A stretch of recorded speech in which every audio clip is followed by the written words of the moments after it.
All right, hey everybody, thanks for tuning in again.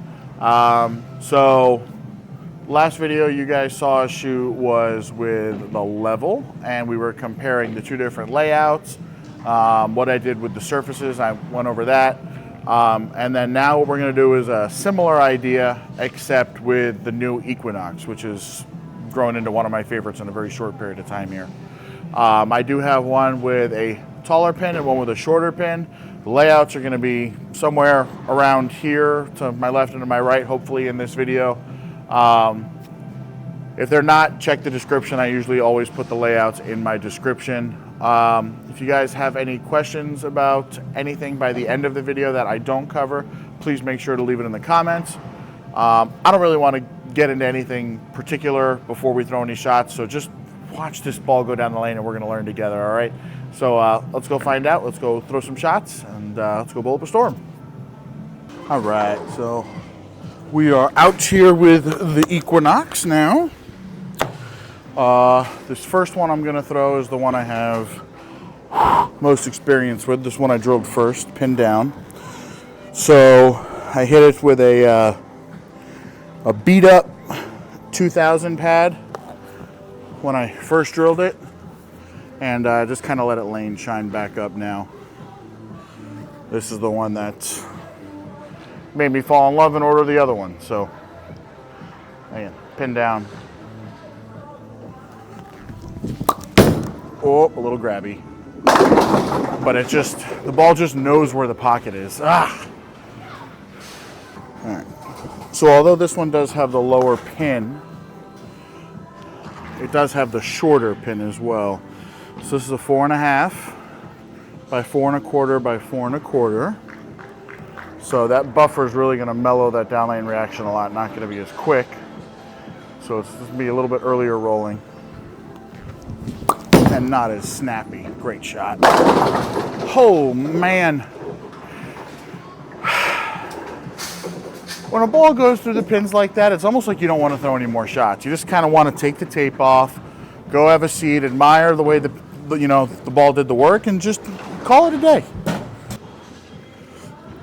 All right, so as you can see, the continuation on that one is really good. That's what that bigger pin buffer does, the lower pin, for me at least.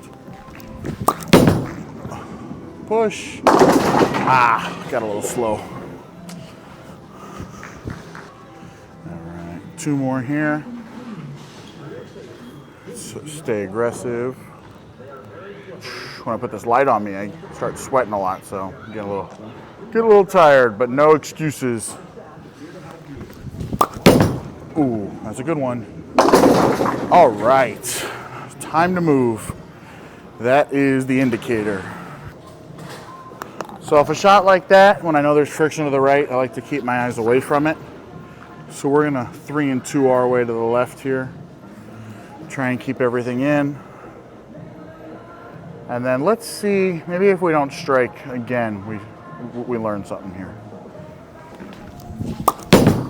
There it's right there. Well, we struck because that ball is amazing.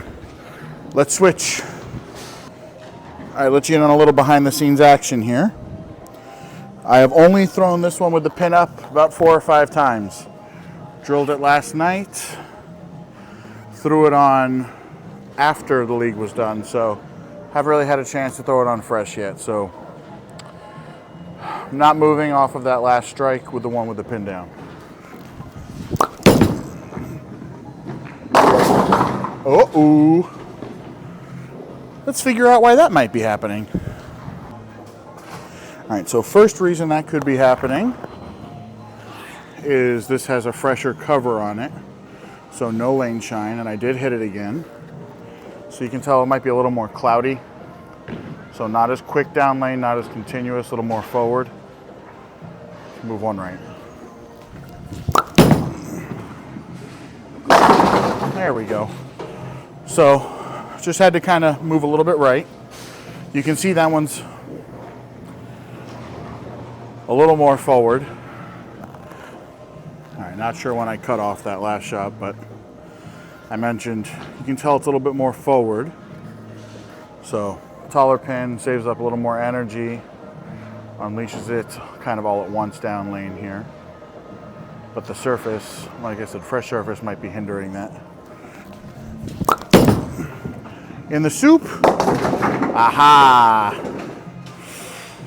There we go. So that one might have been blended by the one that was pinned down, but not that one. So, well, so it looked like those last two shots that I threw got cut off. So you guys don't even know what I'm talking about. And they were awesome shots. So I'm a little bit upset, not gonna lie. But wouldn't be a bowler if I didn't think I could repeat, right? So let's try this again here. So what I said in those two shots was you got to kind of get it right to the friction and stay firm. To the right. It's not firm enough. Ah, all right. Stay aggressive. Maybe a little too much axis rotation, a little soft on that last one. So aggressive behind it and trust it. Oh, look. Oh, come on. Maybe a little too up the back. Maybe a little too up the back. We'll throw one a little bit better, and then we'll call it quits. Obviously, I'd be throwing the other one right now, but let's make this one perfect. It was firm, but it was a little in. I'll tell you something. If I wasn't a perfectionist, this would be a lot easier. We could just throw the shots and talk about them. I know some of the other channels leaving most of the bad ones, but who wants to know what a ball does when you don't throw it well? You want to see what the ball does when there's no operator error. There it is. Bang. All right. All right, so this is going to be take 3 of shooting this outro video. People keep walking by and thinking I'm like live on TikTok or something, and they think they can just come next to me and it's not going to ruin anything, when in reality I'm trying to get you guys information and they keep jumping in. So speaking of lives, actually I want to make sure you guys understand I have been diversifying my lives, so if you care to watch TikTok and YouTube, I have been going live on YouTube. So if you don't subscribe and you want to check, I've been trying to go at least once a week. If you guys go ahead and subscribe and click for the notifications, you can watch me throw some of the newer balls during league, and you can ask me questions while I throw them. Okay, I respond to everybody. I try to be as helpful as possible. With that being said,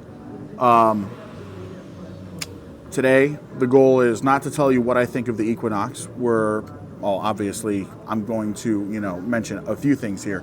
But the one thing I did want to mention is just why I did what I did in drilling this one, and whether or not, based off of what I just saw, because like I told you, I haven't really thrown it too much. Based off what I saw, was the job done properly, and is this something that I can see myself utilizing more often? So first things first, if you guys do want to see what I think of the ball and hear actually, where I think it fits in the line and everything, you can go back and check my League Night real-time ball review that I did. It was just the first game that I used it. I drilled it the day or the night before, went and bowled league with it. That was the first game that I had really bowled with it on fresh conditions. Spoiler alert, bowled pretty good. I'm not going to give it away what the score was, but if you want to go out and check it out, it's pretty high number, and from that moment I just fell in love with it. So why did I do what I did? Well, I try to keep track of my scores from week to week and see if I see any trends. And the one trend that I do tend to see is I lose a little bit of carry later in the block, and to me that's got nothing to do with the ball, it just has more to do with the layout. So this is a 4.5 inch pin with a 4.25 inch buffer. The buffer is obviously the distance from my vertical axis line. So the lower the pin, the larger the buffer. The smoother the reaction, the lower the flare is going to be. The taller the pin, like this one right here, the more angular of a reaction you're going to get. More of like a hockey stick shape and not a rounded shape. And I think what was happening was, due to the high friction surfaces that we bowl on down here in South Florida, as the night went on, this one was just kind of... I ended up having to do a little bit too much with my hand to manipulate the reaction I was getting at the end of the night, whereas I feel like just this ball with a different layout would have been perfect.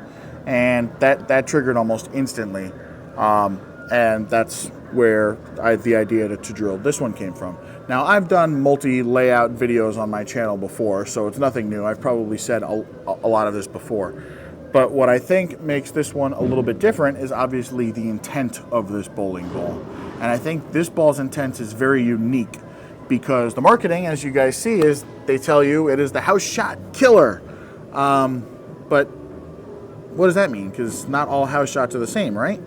And I think what's important is to, dive a little bit deeper as into why they say that and not just say it blindly.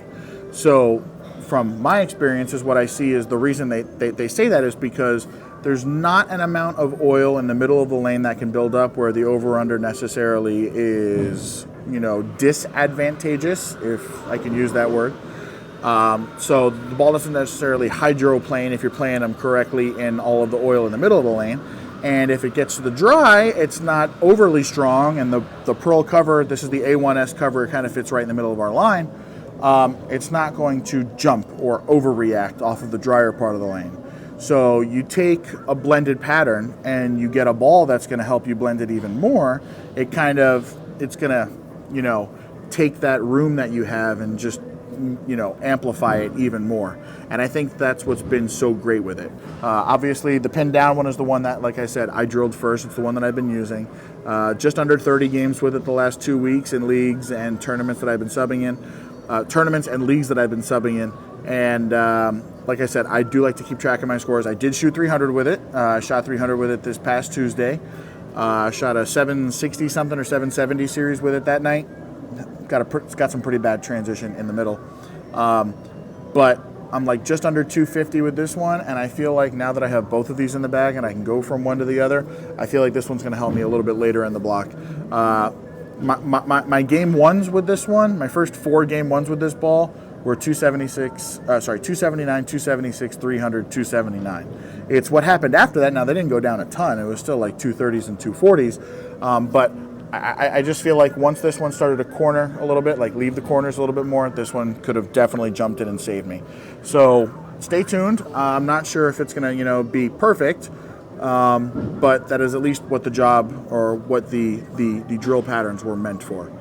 I apologize if sometimes it seems like I'm rambling a little bit. There's a lot of people walking back and forth trying to like stare at me and see what I'm doing, and it's a little bit distracting. I usually try to do these when there's not that many people.